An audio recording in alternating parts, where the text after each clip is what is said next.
Bismillahirrahmanirrahim. Assalamualaikum warahmatullahi wabarakatuh. Oke, kembali lagi di channel aku. Oke, sekarang kita gak lagi berpetualang dulu ya. Sekarang aku mau bahas tentang ospek nih. Mungkin teman-teman banyak yang nanya ya, sekarang itu kan lagi pandemi. Ya semoga pandemi ini cepat berlalu teman-teman. Ya pastinya semuanya jadi serba digital teman-teman, dan kita gak tahu sampai kapan pandemi ini berlangsung. Bisa jadi pandemi ini akan berlangsung lebih lama lagi, karena dilihat-lihat banyak sekali orang-orang yang tidak mematuhi protokol-protokolnya teman-teman. Ya seperti di sini saja masih banyak kok yang masih berkerumun, yang masih berkumpul gitu kan.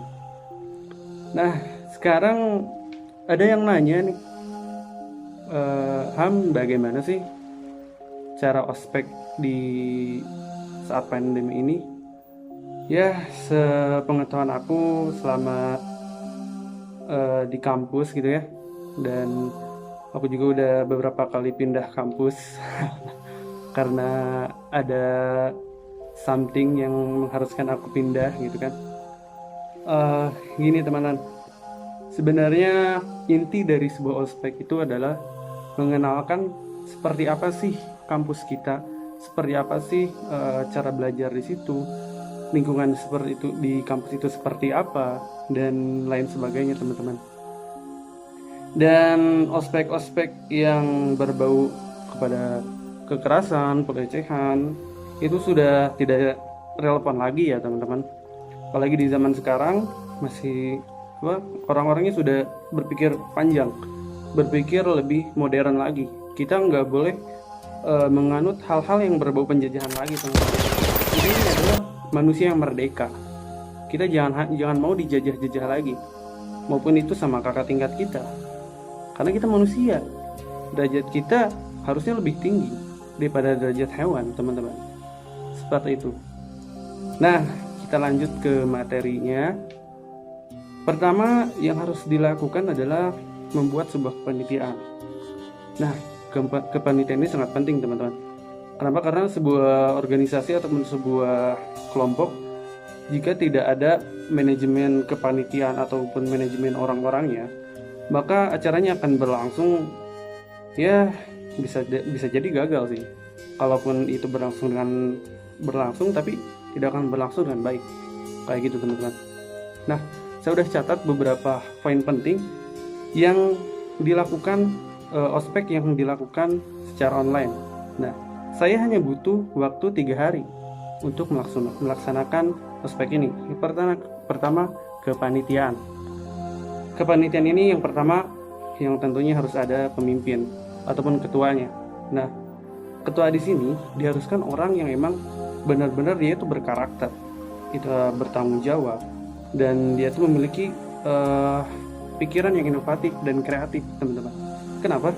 Karena bila pemimpin hanya berpikir turun-temurun, dulu saja kakak kelas saya atau kakak tingkat saya dia melakukan hal ini, saya pun harus melakukan hal yang sama gitu.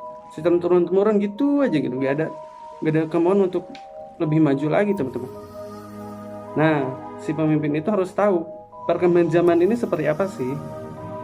Bahkan ada beberapa ilmu-ilmu yang emang dulu itu sangat bagus sekali, tapi sekarang sudah tergantikan dengan perkembangan zaman lah teman-teman, kayak gitu. Jadi ada beberapa buku-buku juga yang sebenarnya dibaca pada saat sekarang kurang bagus gitu, karena sudah berpindah zaman teman-teman, kayak gitu. Jadi intinya dia harus kreatif, inovatif, dan berkarakter. Dan dia harus memiliki jiwa kekeluargaan, jiwa seorang kakak, jiwa seorang kepala keluarga. Nah, kenapa sih? Karena di sebuah organisasi atau sebuah kepanitiaan pasti bakal banyak sekali masalah, banyak banget. Baik itu masalah dari organisasinya atau kepanitiaannya, atau masalah anggotanya, ataupun masalah-masalah ketika dia melaksanakan sebuah acaranya tersebut. Nah, si pemimpin ini dia harus memiliki jiwa seperti seorang kakak, membimbing, dia bisa merangkul teman-temannya. Kalau ada masalahnya dia bisa merangkul ya teman-teman. Dan bila dia memiliki jiwa seorang kakak ataupun seorang kepala keluarga, udah pasti dia itu, si kepanitiaan ini pasti akan berlangsung secara lama. Maksudnya meskipun kepanitiaan ini berakhir, tapi jiwa kekeluargaan mereka akan tetap erat. Mereka pasti nantinya setelah selesai ini akan main lah gitu, masih kontekan.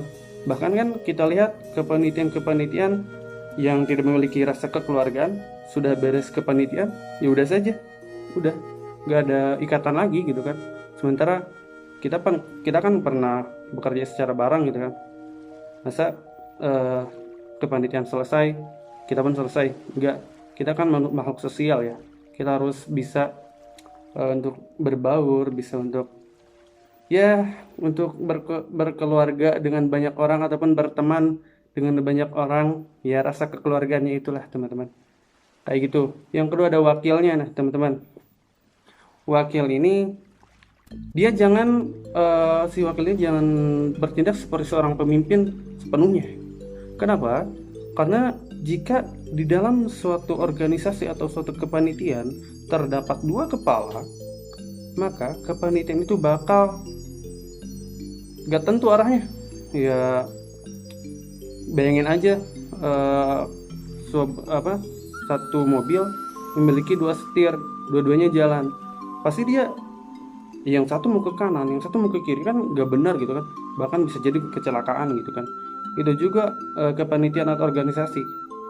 Kalau dia ada dua pemimpin yang saling egois, karena seorang pemimpin itu tipikalnya dia itu bukan gak suka, tapi dia gak mau kalau dia diperintah ataupun dia mendapat masukan itu dalam hatinya ada gak mau, karena saya itu seorang pemimpin gitu.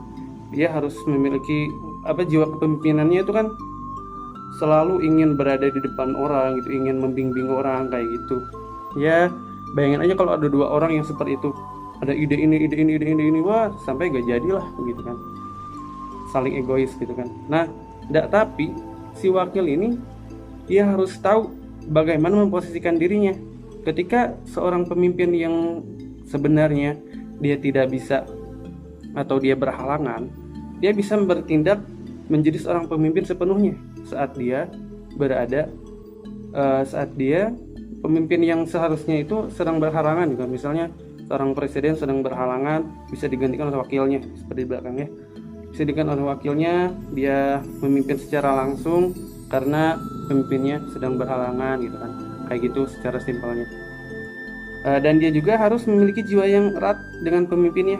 Ya, jangan sampai meskipun emang semua orang itu berbeda pikiran, tapi dia bisa saling mengerti gitu teman-teman. Kayak waktu presiden kita yang pertama itu Insinyur Soekarno dan wakilnya Muhammad Hatta. Insinyur Soekarno itu orangnya dia lebih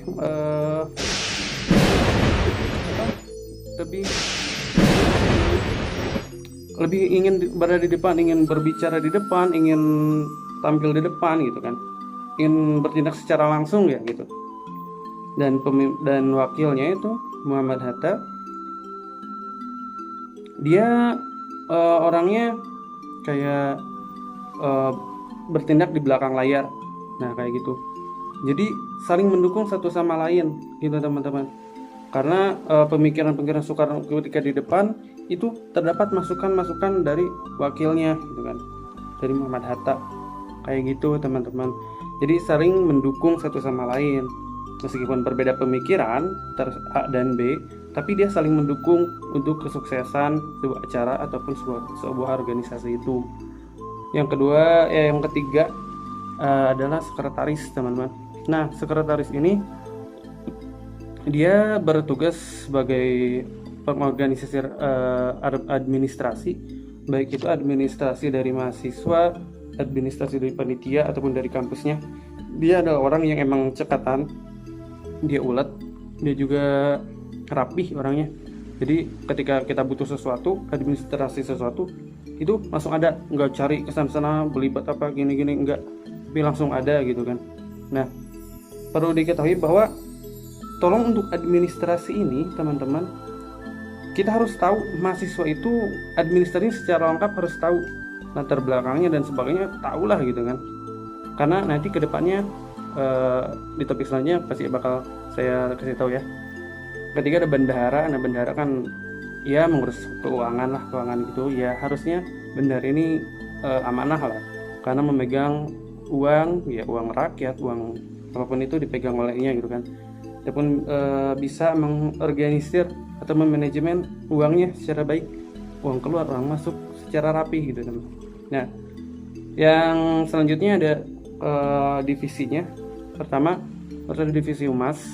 Nah, humas ini bertugas yang pertama, dia harus orangnya itu yang bisa bermasyarakat gitu, orangnya itu sosialnya tinggi. Kenapa?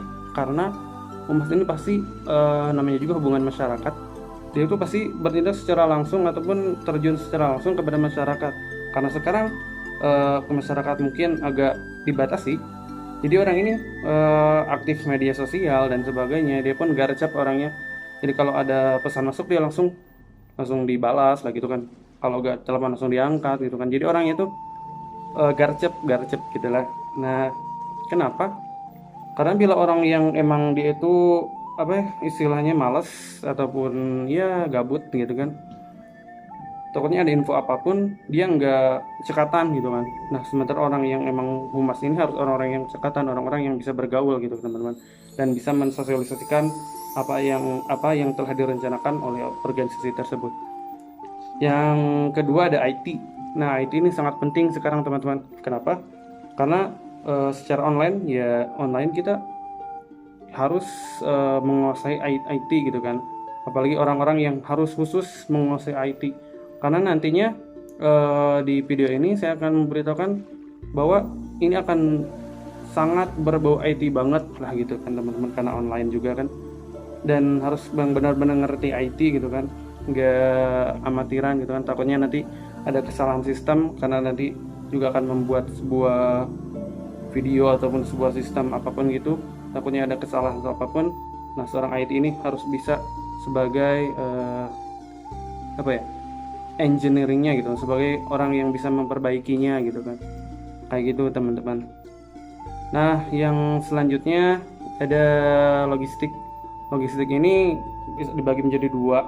Ada logistik yang khusus untuk alat-alat yang ya istilahnya alat-alat yang khusus laki-laki gitu kan, orang yang bergerak di bidang peralatan lapangan, yang waktu tahu kan lah di Kepanitiaan pasti ada lapangan atau peralatan gitu kan. Dan yang selanjutnya ada di logistik ini ada konsumsi. Nah, nanti karena panitia juga harus butuh banyak teman-teman, harus butuh banyak. Kenapa? Karena ospek ini kan melibatkan banyak orang juga, apalagi online kita akan bisa bertatap muka secara langsung, dan dengan sistem kita hanya bisa memantau secara terbatas. Jadi nanti juga harus banyak panitia, dan konsumsi ini untuk istilahnya mengasih asupan energi, suplai energi untuk para panitia supaya lebih semangat. Nah, kayak gitu teman-teman. Nah, konsumsi ini usahakan dia harus inovatif juga dalam memilih makanannya. Buatlah makanan-makanan yang emang sehat, halal sehat, baik lah gitu kan teman-teman. Terus juga tidak bikin bosan, bikin semangat terus kayak gitu.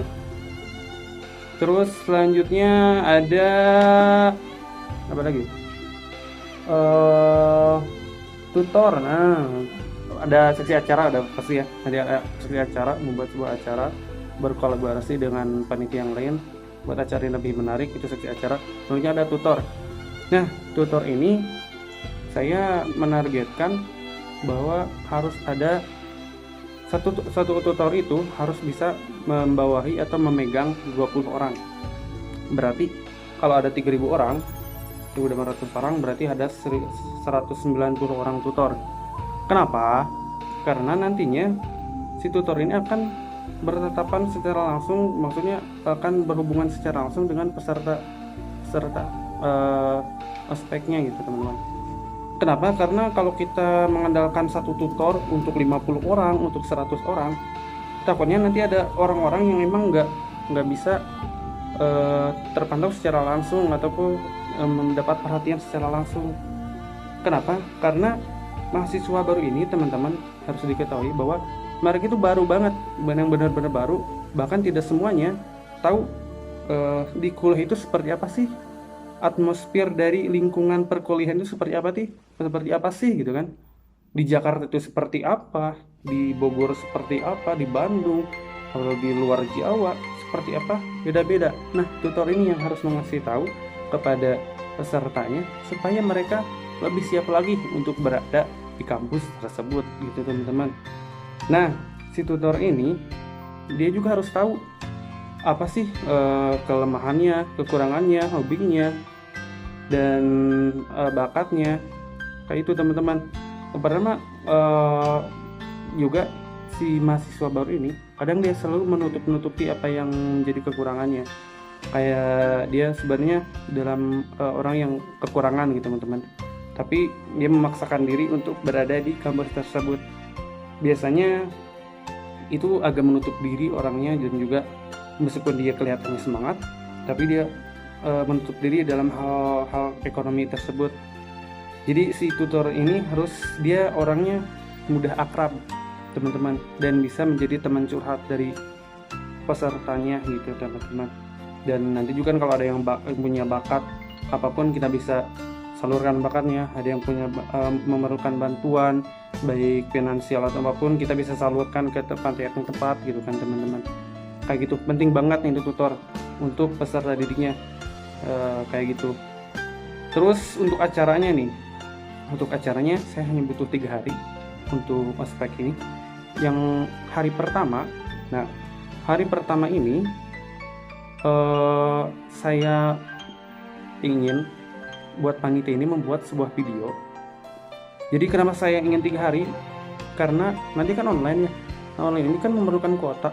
Kuota ini ya tahu kan lah teman-teman, sekarang pasti ada Zoom dan sebagainya lah gitu kan, menguras kuota banget gitu kan. Bagi materi-materi secara online pasti menguras kuota banget. Nah, si ya 3 hari ini bisa meminimalisir tersedotnya kuota kayak gitu teman-teman. Yang pertama, panitia harus bekerja lebih ekstra. Kenapa? Karena di hari pertama ini, sebelum hari pertama ini, panitia harus menyiapkan sebuah video tentang pengenalan. Pengenalan itu ada apa aja? Yang pertama, pengenalan sekolahnya, pengenalan sistem belajarnya seperti apa, pengenalan dosennya, pengenalan stafnya, pengenalan panitianya, dan pengenalan yang diperlukan lah teman-teman. Dan si video ini harus menarik. Nah, itu tadi kenapa ada IT yang bisa bekerja sama dengan, kalau ada divisi tambahan bisa dengan desain atau art, divisi desain dan art gitu. Itu untuk membuat video ini lebih menarik, lebih gak ngebosenin kalau ditonton gitu kan. Meskipun lama, meskipun ada 30 menit videonya, tapi itu tidak ngebosenin banget gitu teman-teman. Nah, setelah video ini selesai, nanti dikirim kepada peserta didik, mereka suruh tonton, dan setelah tonton mereka disuruh di hari selanjutnya, sebelum mereka pertemuan selanjutnya, mereka harus telah mengirimkan sebuah tugasnya apa? Tugasnya mereka membuat sebuah video seperti ini. Mereka merangkum apa yang dilihat mereka di profil tadi ya, rangkuman secara singkat lah, seperti apa kampusnya, seperti apa dan sebagainya lah. Nanti video itu dikirimkan kepada tutornya. Nah, tutornya mengecek dia bisa bikin grup atau apapun itu, ngecek si ini mengerjakan tugasnya enggak. Kalau enggak ya nanti ada konsekuensinya ya, terserah dari pihak lembaga ataupun panitia konsekuensinya seperti apa kayak gitu. Jadi supaya mereka benar-benar nyimak dan juga bisa mengungkapkan apa yang ada di pikirannya kayak gitu.